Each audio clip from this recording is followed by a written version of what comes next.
I've gone over the phenomenon that's cultivated online for the last few years now, liking things mindlessly with no critical thinking just because it's a brand, or a studio, or an IP you like. Thoughtless consumption for the sake of it.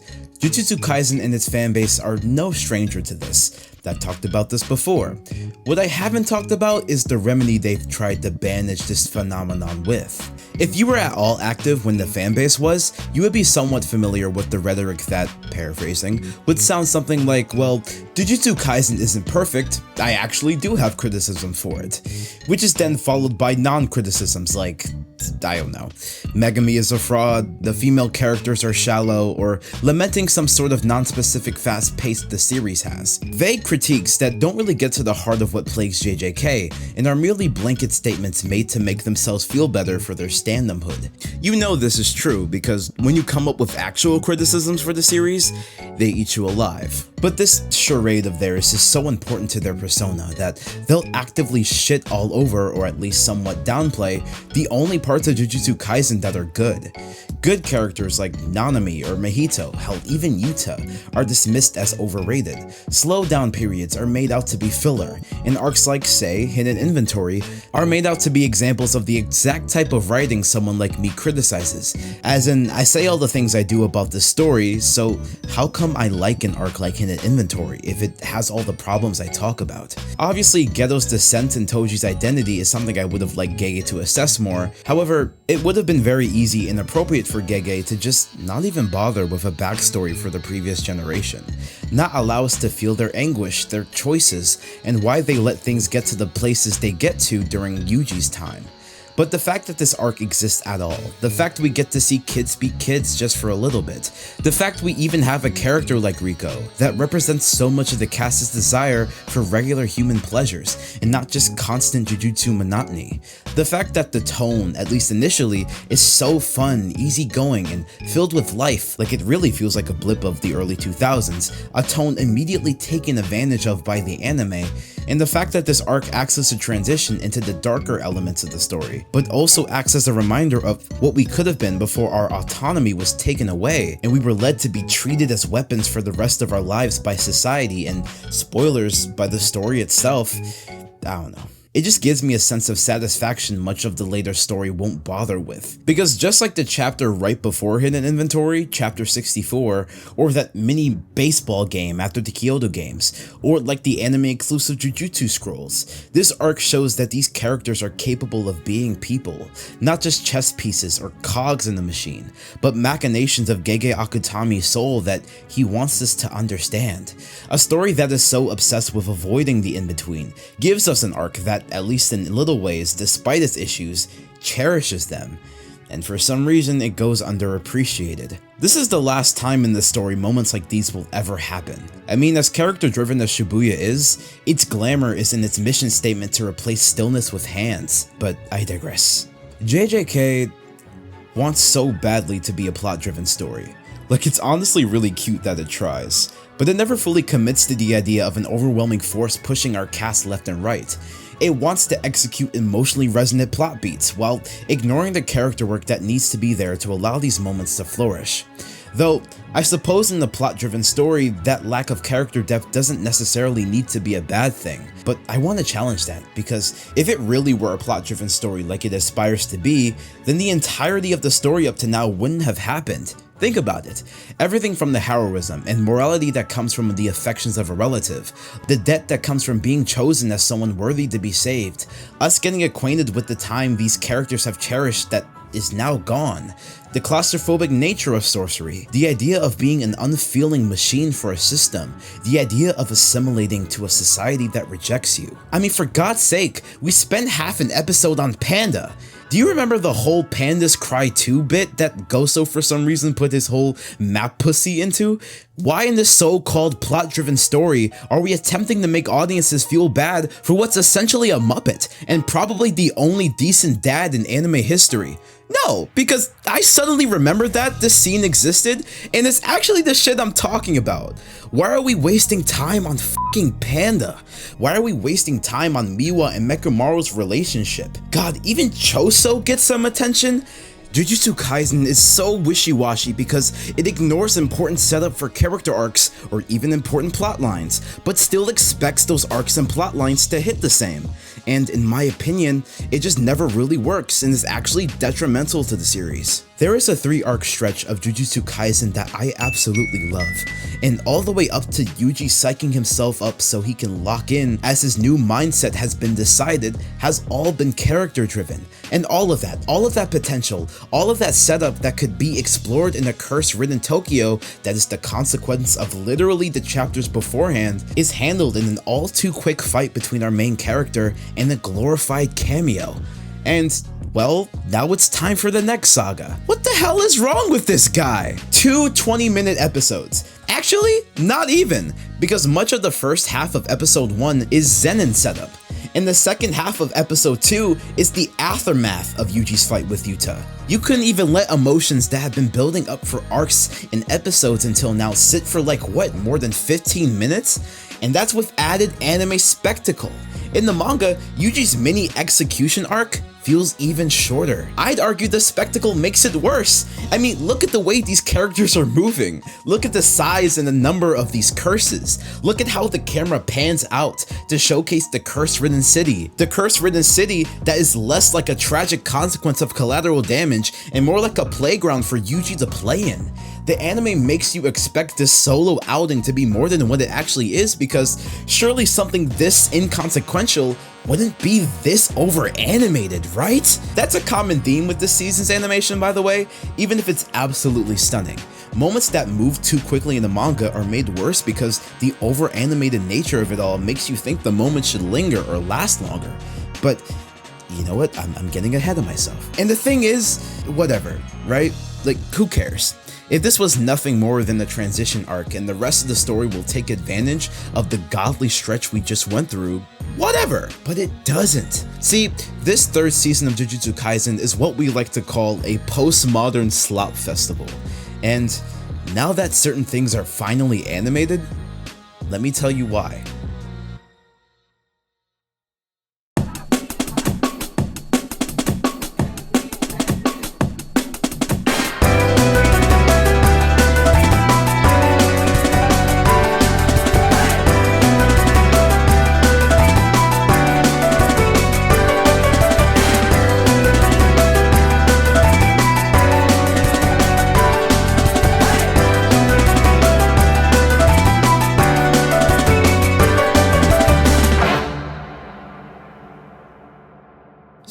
So, how about that Kill Bill Fortnite event, huh?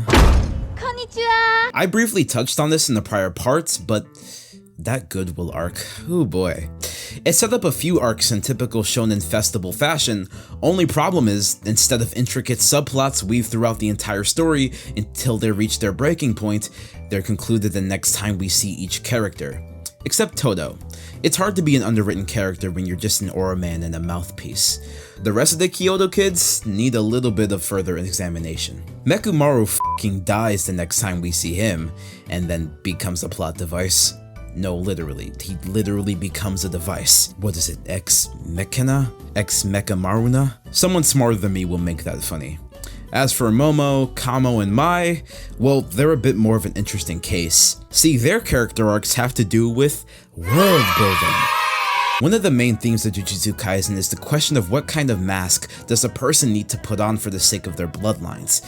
The story is further exploring the idea of rules. If you're a woman, then you ought to be docile, subservient, and pretty. If you're a man, then you ought to be strong and hold the whole clan on your shoulders.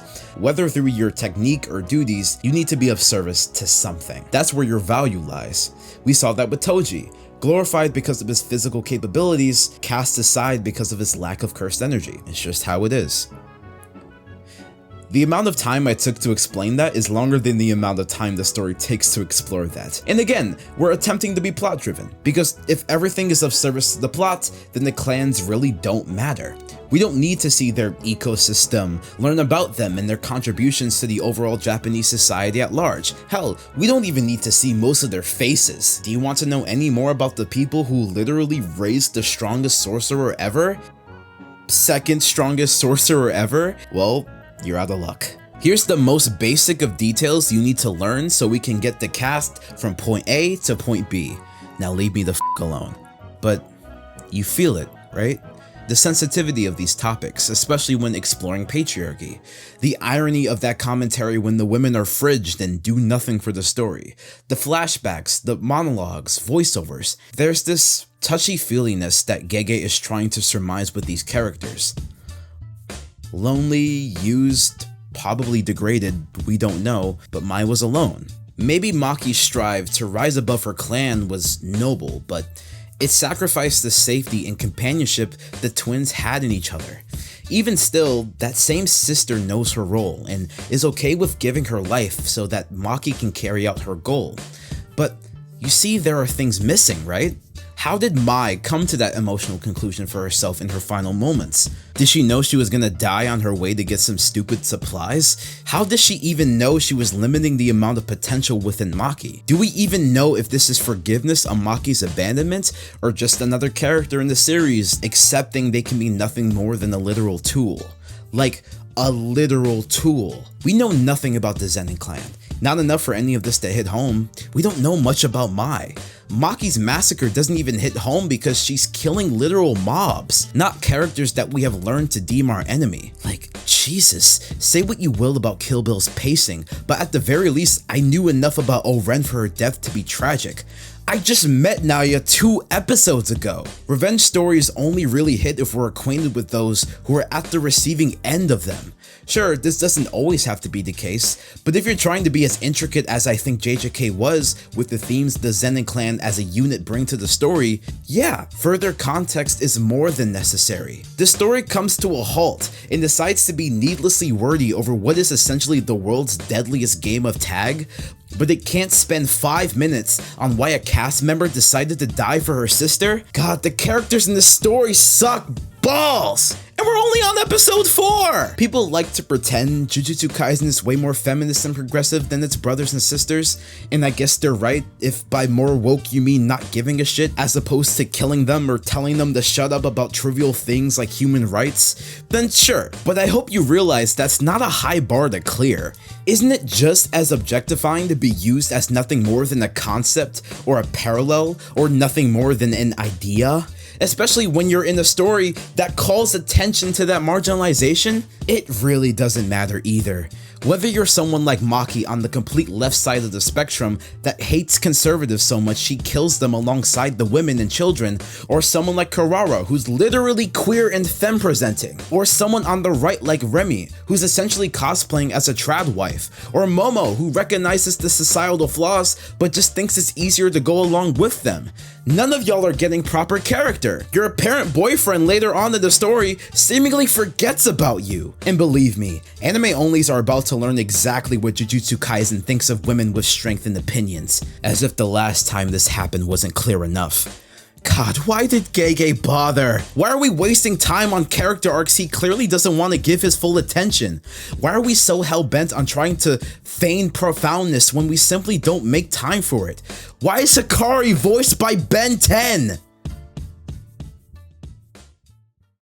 Higuruma is our first introduction into the types of characters Culling Games wants to introduce into the story, and he is a home run. Like Geto before him and Nanami before him, he is yet another character who is just tired of the system not working, and he even twists that. Characters like Geto push all of those feelings inward, but Higuruma, because of his empathy, that frustration with JJK's world is boomerang back as a result of seeing people and clients he cares about consistently get the low end of the stick. Kind of like how Maki was disgusted by the Zenin clan, not just for their treatment of her, but of their treatment of Mai. So he's both a parallel to our jaded characters, but also other characters who fight to make this crooked world a safe space for others, even if their methods are questionable. This is really rich character writing. So you would think, if this character is this good, this full of content to chew on, and he's our first new character, then how good can the other Culling Game characters be? And then you watch the rest of Culling Games and realized, oh shit, these are just Demon Slayer level caricatures, except even more vapid. Immediately following the introduction to one of the best characters in the series, we get Reggie and Ryu, and a woman. If Gege isn't gonna bother with giving them a character and literally making them the first to be smacked out of the ring, then I'm not even gonna bother mentioning her name. Who cares? The cockroach has more of a character than her. I cannot tell you how much I don't care about either of these two. I don't care about Reggie's Kurt Cobain haircut, and I especially don't care how much Ryu likes to eat. These are not character traits, these are Seinfeld gags. And again, culling game characters being entirely and utterly shallow and devoid of goodness would be fine if this was strictly a plot-driven story. But if this was strictly a plot-driven story like it wants so desperately to be, then why the hell does a character like Higuruma exist? Like, please stop telling me that Jujutsu Kaisen is plot-driven. It's literally a fugazi. Like, do you guys even know what a fugazi is? Fugazi, it's a fake. Yeah, fugazi, it's a wazi, it's a woozy, it's a fairy dust. I feel pumped faked by this series, man. Culling Game starts off so well, as Higuruma is such a brilliant addition to the cast. But then, as CG started dropping more and more chapters, I realized he's the last brilliant addition to the cast for the rest of the series. Everyone else blows, in my opinion, as if Gege spent 1 second away from being a pure meathead, couldn't recover, and blew a gasket. For what, like 3 or 4 years? And it doesn't help that, look, I know I'm not the best artist. I mean, my mouth doesn't even move. And it's widely known Gege took a massive break right before Culling Games because of his declining health. But especially around the Sendai Colony's release, the art hit a hard decline for me. His style became more sketchy, the lines are all the same thickness, his storyboarding became a little more abstract. I just wasn't the biggest fan. That's the nice way of putting it anyway.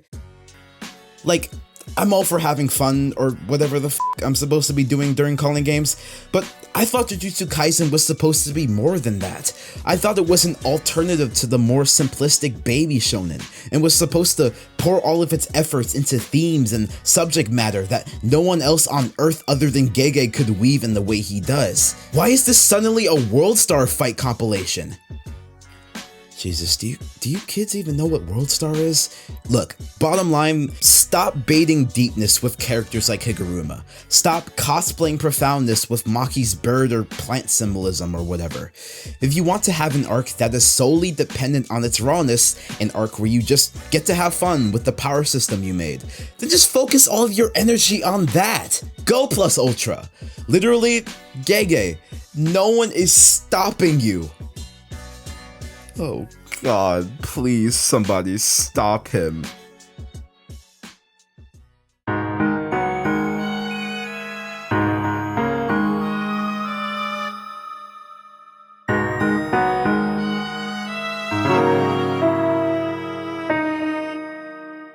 I mentioned this briefly, but the anime in so little words is astonishing, and has been since season 2.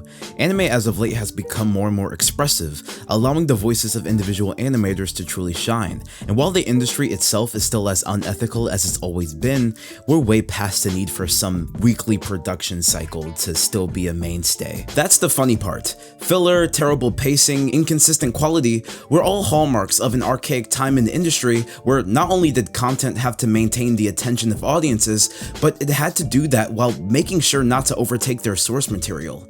And even to this day, Jujutsu Kaisen's peers act like they're still pigeonholed by those same practices.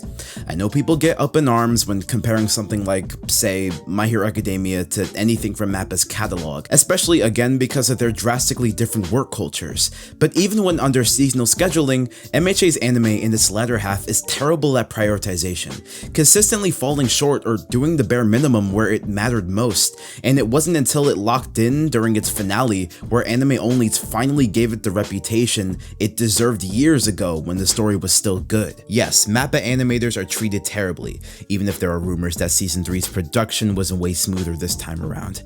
But that's not mutually exclusive from it being a true love letter at most, and for lack of a better phrase, a resume buff at absolute worst. Doesn't help that Jujutsu Kaisen is also a celebration of a culture most of these Japanese animators most likely take a lot of pride in. It's almost as Japanese as Demon Slayer, but ever since season 2, unlike Demon Slayer, in my opinion, it's almost as if JJK's more subjective storytelling lends itself opportunities for each animator, director, storyboarder, key animator, etc. to really set themselves apart. Or maybe they just like the story that much, which, whatever, good for them.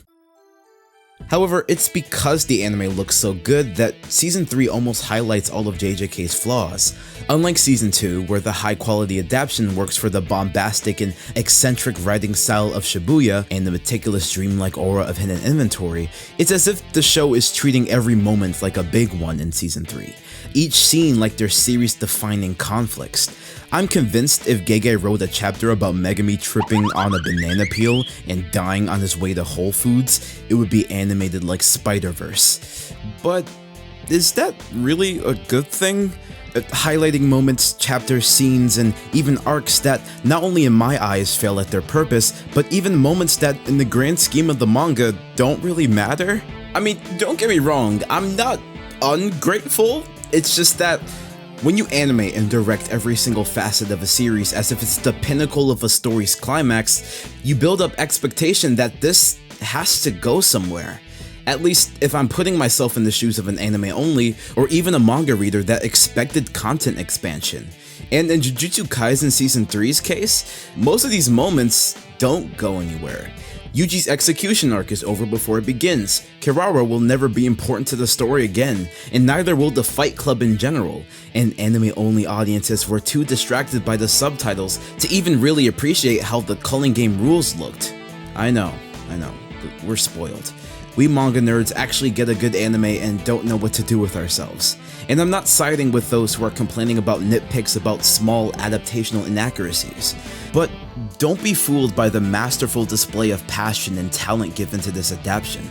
Despite Jujutsu Kaisen being one of the best looking anime out there, the story, in my eyes, is undoubtedly the worst it's ever been. And it'll stay like that for a good while.